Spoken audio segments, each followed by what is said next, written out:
لكن شيخنا إذا هذا حسبنا لربما على وضع الجزيرة العربية في ذلك الحين، وبالأخص هو وضع صحراوي وليس قابل للسكنة، يعني إن كان حضرا أو كان ريفا أو يعني لا يوجد صحراء صريف في الجزيرة العربية إلا مناطق قليلة جدا، فلربما تعداد سكان الجزيرة العربية كان قليلا جدا، ونسبة 1000 لربما تكون كم هائل في ذلك الحين.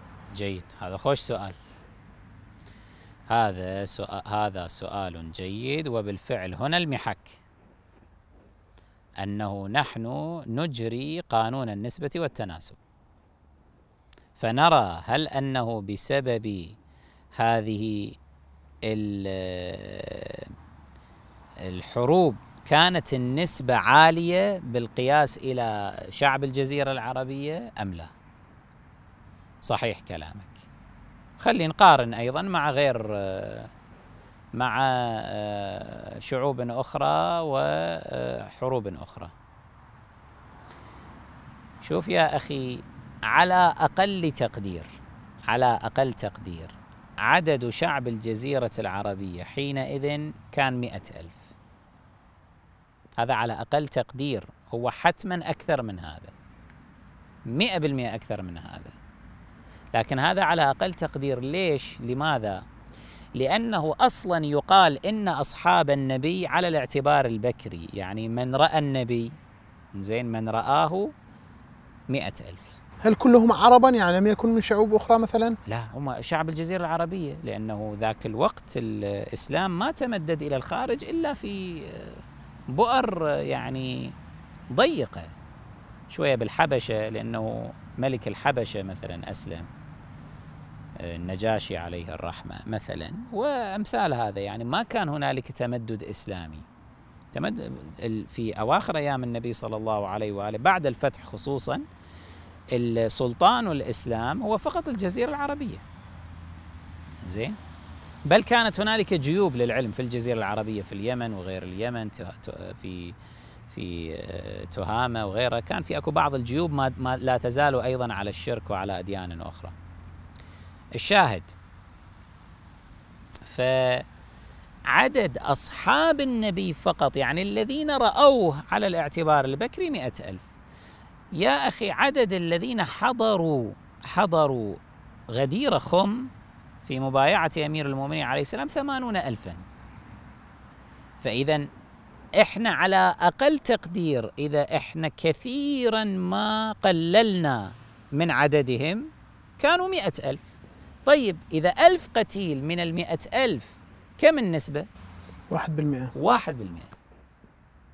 مع أنه لاحظ القتلى أيضا من الطرفين، يعني هاي 1000 قتيل ليسوا فقط من جانب المعادين أو ممن حاربهم النبي من المشركين واليهود والنصارى وإلى آخره، لا، وإنما هؤلاء منهم المسلمون، يعني من القتلى 1000 هؤلاء مسلمون من أصحاب النبي صلى الله عليه وآله، منهم حمزة مثلا عليه السلام مثلا. يعني تخيل، فهي حرب، يعني النبي أيضا أعطى ضحايا من جانبه. ونسبة 1% لا تكاد تجدها في سيرة أي قائد إنساني آخر في التاريخ الإنساني كله، خاض عشرات الحروب. وين تحصل 1%؟ وهذا يعود بنا إلى سؤالك الأول، أنه أنت تقول معظم الحروب جاءت بسبب الدين، أو معظم القتلى والمجازر وإلى آخره. القضية أصلا معكوسة. يعني إحنا إذا أردنا أن نقوم يعني مقارنة في النسب، نشوف نسبة 1% هذه كم يقابلها عند الآخرين الذين كانت حروبهم أيضا باسم غير ديني أو بدافع غير ديني، وكانوا ملحدين أيضا. احنا مو هاي أسئلة الملحدين واعتراضات الملحدين. طيب، الآن سؤال، مثلا الشيوعيون الذين حكموا روسيا والجمهوريات السوفيتية، هؤلاء كانوا ملحدين أم لا؟ ما كانوا يقولون الدين يوافقون الشعوب، هاي مقولة لينين المعروفة. مو كانوا يزعمون التقدم والتطور ومحاربة الرجعية والتخلف إلى آخره. طيب كم حربا خاضوا وكم عدد القتلى فقط بسبب سياساتهم. دع عنك قتل الحروب الآن، دع عنك قتل الحروب، بسبب سياساتهم كم عدد القتلى من شعوبهم أيضا. يعني أنت احسب في عهد لينين وستالين وخروشوف، زين، ثلاثتهم، كم عدد القتلى صار في الاتحاد السوفيتي؟ تعرف كم؟ بالملايين يعني حسب ما ملايين، 66 مليون. 66 مليون إذا تحسبه من عدد سكان الاتحاد السوفيتي آنذاك 220 مليون تقريبا، كم النسبة تصير؟ تقريبا أكثر من 30%. 30%، قول 30%. أين نسبة 1% من 30%؟ أين النسبة؟ عندك زعيم الصين الشيوعية ومؤسس الصين الشيوعية ماو سي تونغ، زين، صاحب الكتاب الأحمر وفلسفة الكتاب الأحمر، من أجل تطبيق سياساته في الصين والإصلاح الاقتصادي بما يقضي على الرجعية والتخلف والبرجوازية وإلى ما هنالك، وجعل الشعب متساوين تطبيق المنهج الشيوعي والاقتصاد الاجتماعي. كم قتيلا قتل بسبب ذلك؟ يعني من أجل تطبيق سياساته 70 مليون من الشعب الصيني. وإذا 70 مليون، إذا قلنا ذلك الوقت عدد الصينيين كان مليار، وهو كان أقل من مليار للعلم ذلك الوقت، لأنه هو أساساً كيف تضاعف عدد الشعب الصيني إلى أن صار مليار وتجاوز المليار؟ تعرف ليش؟ هو ماو سي تونغ بعدين يعني من ضمن إحدى سياساته أمر الشعب بأن يتناسل، يعني وأن يكثر من الإنجاب. هذا كان في الثلث الأخير من عصره أو في الربع الأخير من عصره، فصارت أكو زيادة وتضخم في أعداد الصينيين. الآن خلي نفرض، يعني شوف هذا كلها أيضا إحنا بدنا نخلي احتمالات أبعد. فلنفرض أنه عدد الصينيين كانوا آنذاك مليار، وعدد القتلى كم قلنا؟ 70 مليون. 70 مليون من المليار يعني كم النسبة؟ 7%. يعني هم 1% هناك في حروب النبي صلى الله عليه وآله نسبة القتلى، وهناك نسبة القتلى 7 من، يعني 7 أضعاف. 7 أضعاف. الاتحاد السوفيتي 30%. أكو نماذج أخرى، يعني أنت عندك هذا رئيس أو زعيم الخمير الحمر مال كمبوديا بول بوت، زين، هذا أيضا لما حكم ماذا فعل؟ هو شعب كمبوديا أساسا 8 ملايين، قتل منهم 3 ملايين، يعني قرابة النصف تقريبا. يعني كم النسبة تصير؟ 40%؟ نعم تقريبا 40%. تخيل. وهؤلاء كانت دوافعهم دينية أم كانوا ملحدين؟ بل كانوا في عصرهم واجهة الإلحاد، زعماء الإلحاد، فلاسفة الإلحاد. هم أصحاب مقولة الدين أفيون الشعوب، وأن الدين هو الذي يجعلنا نتخلف ونتقهقر، وهو الذي يجعل الفوارق الطبقية بين البشر ويجعلهم يعيشون في سراب وفي أحلام وإلى آخره. وهم أنفسهم مثل ستالين اللي صاحب مقولة الموت يحل كل المشاكل. يعني بالموت نقدر نحل كل المشاكل، لذلك كان طبيعي يتريق يتغدى يتعشى على القتلى، يعني قرارات الإعدام ماشية.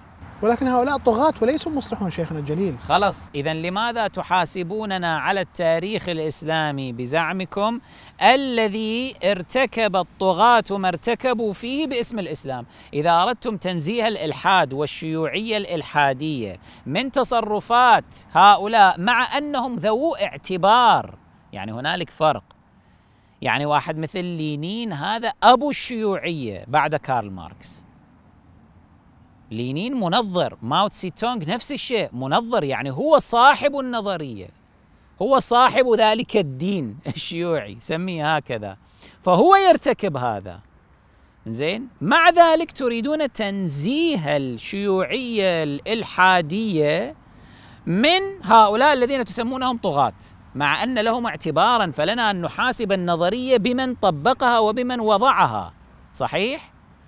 في حين نحن بالمقابل تحاسبوننا على ما صنع أبو بكر أو عمر أو بنو أمية أو بنو العباس، هؤلاء طغاة. لماذا تلحقون العار بالإسلام؟ لماذا تجعلون التثريب على الإسلام؟ أنتم حاسبون على من له اعتبار إسلامي. من الذي لديه اعتبار إسلامي؟ صاحب الإسلام، من بعث بالإسلام، النبي الأعظم صلى الله عليه وآله، أو وصيه. يعني عندنا 3 حكومات يمكن أن نحاسب عليها: حكومة النبي الأعظم، وحكومة أمير المؤمنين، وحكومة الإمام السبط الأكبر الحسن المجتبى صلوات الله عليه. هؤلاء لهم اعتبار. أين نجد في حروبهم مثل هذا الإسراف في القتل؟ أين نجد الطغيان؟ أين نجد الولوغ في الدماء؟ أين نجد التعسف والإرهاب والإجرام وإلى ما هنالك؟ لا نجد. نجد على العكس أنه صاحب هذا الدين الذي بعث به، حتى إن لم تعتبره نبيا حقيقيا، هو بالنتيجة صاحب هذه النظرية، هاي نظرية الإسلام، سميها هكذا. أنا أتكلم الآن بلغتهم، بلغة من يحاولون أن ينتقدوا الإسلام. هؤلاء لهم أن يقولوا هذا محمد صلى الله عليه وآله هو الذي وضع الإسلام، صحيح؟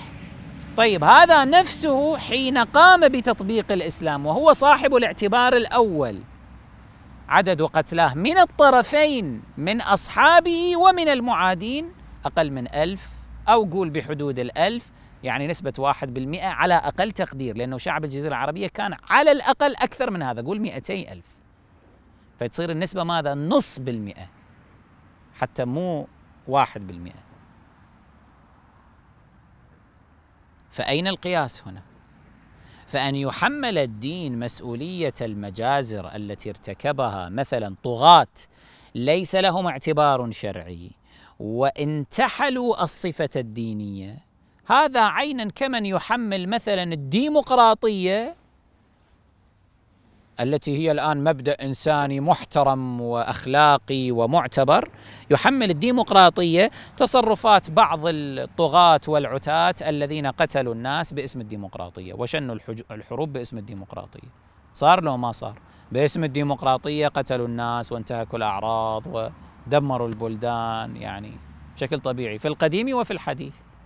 فإذا قلتم ليس من شيء على الديمقراطية، ليس من تثريب عليها بما هي، وإنما التثريب على من انتحل اسمها، وخاصة أنه ليس له صفة، ليس له اعتبار، فإذا افعلوا ذات الشيء بالنسبة إلى الإسلام. لما إذن دائما الإسلام تصوبون إليه سهامكم بتجنن لا بإنصاف؟